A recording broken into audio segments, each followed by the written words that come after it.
BRS నేత కవిత ఢిల్లీ నుంచి హైదరాబాద్లోని శంషాబాద్ ఎయిర్పోర్ట్ కి చేరుకున్నారు. ఢిల్లీ లిక్కర్ స్కామ్ కేసులో అరెస్ట్ అయిన కవిత 5 నెలల తర్వాత రాష్ట్రానికి వస్తున్నారు. దీంతో ఆమెకు స్వాగతం పలికేందుకు ఎయిర్పోర్ట్ కు బీఆర్ఎస్ శ్రేణులు భారీగా చేరుకున్నాయి. డీటెయిల్స్ శంషాబాద్ నుంచి షరీఫ్ అందిస్తారు. షరీఫ్, 5 నెలల తర్వాత హైదరాబాద్ కు వస్తున్నారు ఎమ్మెల్సీ కవిత. ఎట్లా ఉన్నాయి డీటెయిల్స్? ఢిల్లీ నుంచి విస్తార ఎయిర్లైన్స్ ఫ్లైట్లో కొద్దిసేపటి క్రితమే కల్వకుంట్ల కవిత దాదాపు 160 రోజులకు పైగానే ఆమె జైల్లో ఉన్నారు. ఇందాక మీరు అన్నట్టుగా దాదాపు 5 నెలల నుంచి కూడా ఆమె తిహార్ జైల్లోనే ఢిల్లీలో ఉన్నటువంటి పరిస్థితి. నిన్న కోర్టు బెయిల్ మంజూరు చేయడంతో, షరతుతో కూడినటువంటి బెయిల్ ఇవ్వడంతో ఆవిడ ఢిల్లీ నుంచి నేరుగా ఇక్కడికి చేరుకున్నారు.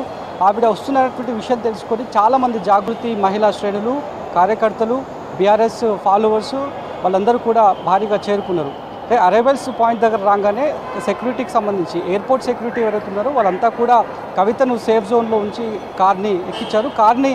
కార్లోకి ఎక్కించే సమయంలో కూడా ఆమె అభివాదం చేస్తూ వచ్చింది. ఒక విక్టరీ విజన్ని చూపిస్తూ ఆమె అభివాదం చేస్తూ, అదేవిధంగా కారు పైకి ఎక్కి కూడా దాదాపు ఒక 50 పైగానే కార్లు ఒక కాన్వాయ్గా శ్రేణులంతా కూడా పెట్టిర్రు. ఆమెకు స్వాగతం పలకడానికి భారీ గజమాలను తీసుకొచ్చిర్రు. ఆమెకు జైలు కొట్టిర్రు. ఇక్కడికి వచ్చిన తర్వాత కారు ఎక్కిన తర్వాత కూడా ఆమె ఒక ఇంట్రెస్టింగ్ కామెంట్ కూడా చేసింది. ఫైట్ అంటూ కూడా అభివాదం చేస్తూ వచ్చినటువంటి అభిమానులందరికీ కూడా అదే అభివాదం చేస్తూ ఆమె జై కేసీఆర్, ఫైట్ అంటూ కూడా ఆమె అభివాదం చేస్తూ కాన్వాయ్లోకి ఎక్కింది. కొద్దిసేపటి క్రితమే ఎయిర్పోర్ట్ ఎంట్రన్స్ వరకు కూడా ఆమె, అంటే ఎగ్జిట్ అయ్యే రోడ్ ఎక్కడైతే మనకి ఎంట్రీ ఎగ్జిట్ ఉంటుందో అక్కడి వరకు కాన్వాయ్ చేరింది. మరి ఎంత దూరం వరకు ఈ కాన్వాయ్ ర్యాలీగా వెళ్తుంది అనేటువంటి విషయాలపైన మాత్రం క్లారిటీ లేదు. మరోవైపు ఇంటి దగ్గర కూడా, కవిత ఇంటి దగ్గర కూడా నిన్నటి నుంచి అభిమానులంతా కూడా ఉంటున్నారు. ఎప్పుడెప్పుడు కవిత వస్తారు, ఏం మాట్లాడుతారు అనేటువంటి విషయం పైన.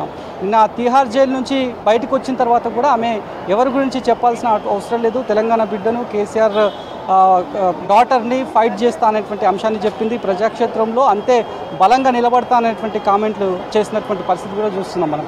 ఎప్పుడైతే కవితకు బెయిల్ మంజూరైందో ఇటు పొలిటికల్గా కూడా ఒక కాంట్రవర్సీ నడుస్తుంది. 3 పార్టీలకు సంబంధించి కూడా ఆమె బెయిల్ అంశాన్ని కూడా ఒక్కొక్క పార్టీ ఒక్కొక్క తీరుగా స్టేట్మెంట్లు ఇస్తున్నటువంటి పరిస్థితి అయితే కనిపిస్తోంది. మరోవైపు బీఆర్ఎస్ శ్రేణులు చెప్తున్నటువంటి దాని ప్రకారం కవిత ఆల్రెడీ హైదరాబాద్ శంషాబాద్ ఎయిర్పోర్ట్కి చేరుకున్నారు. మరి కాసేపట్లోనే తన బంజారాహిల్స్లో ఉన్నటువంటి నివాసానికి వెళ్తున్నటువంటి షెడ్యూల్ ఇప్పటివరకు మనకు తెలుసు. కానీ మరోవైపు నేరుగా కేసీఆర్ దగ్గరికి కూడా వెళ్తారు. కేసీఆర్ ఫాదర్ కావడము, అక్కడికి వెళ్ళి బ్లెస్సింగ్స్ తీసుకుంటున్నటువంటి విషయం పైన మాత్రం ఇన్ఫర్మేషన్ బయటకు వస్తున్నప్పటికీ అఫీషియల్గా మాత్రం తెలియట్లేదు. మరి రేపటి నుంచి కల్వకుంట్ల కవిత షెడ్యూల్, ఆమె ఏం పెట్టుకోబోతున్నారు, ఏం మాట్లాడబోతున్నారు అనేటువంటి విషయాలపైన మాత్రం ఇంత క్లారిటీ రావాల్సినటువంటి అవసరం ఉంది. నిన్న తిహార్ జైలు నుంచి బయటకు వచ్చిన తర్వాత ముందుగా కుటుంబ సభ్యులను ఆమె దగ్గర తీసుకుంది. ఆ తర్వాత కుమారుడిని దగ్గర తీసుకుంది. ఆ తర్వాత అన్న బీఆర్ఎస్ పార్టీ వర్కింగ్ ప్రెసిడెంట్ కేటీఆర్ని కూడా దగ్గరకు తీసుకొని మాట్లాడినటువంటి సిచ్యువేషన్స్ ఉన్నాయి. ఆ తర్వాత అక్కడ ఉన్నటువంటి అందుబాటులో ఉన్నటువంటి నేషనల్ మీడియా, ఇక్కడ ఉన్నటువంటి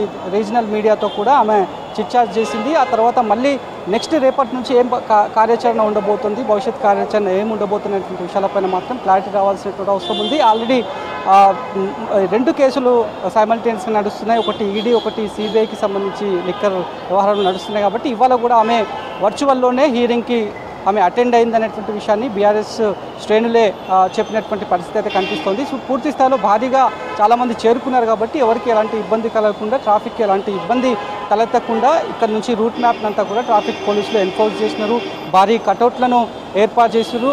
అదేవిధంగా ఎయిర్పోర్ట్ నుంచి, శంషాబాద్ ఎయిర్పోర్ట్ నుంచి ఇంటికి, కవిత ఇల్లు ఎక్కడైతుందో ఆ ఇంటికి వెళ్ళే పాయింట్లో ఇంకొన్ని ప్లేసెస్లో కూడా గ్రాండ్ వెల్కమ్ని చాలామంది కార్యకర్తలు, మహిళా జాగృతికి సంబంధించినటువంటి శ్రేణులంతా కూడా వెల్కమింగ్ ఈవెంట్ని కూడా పెట్టారు. కాబట్టి అక్కడ కూడా ఎలాంటి ఇబ్బంది కాకుండా మాత్రం అన్ని ఏర్పాట్లను అయితే చేస్తారు. మరి రేపటి నుంచి కల్వకుంట్ల కవిత భవిష్యత్ కార్యాచరణ ఏముండబోతుందనేటువంటి విషయం పైన మాత్రం రాజకీయంగా పొలిటికల్ సర్క్యూట్లో మాత్రం ఒక ఇంట్రెస్టింగ్ చర్చన అయితే జరుగుతోంది.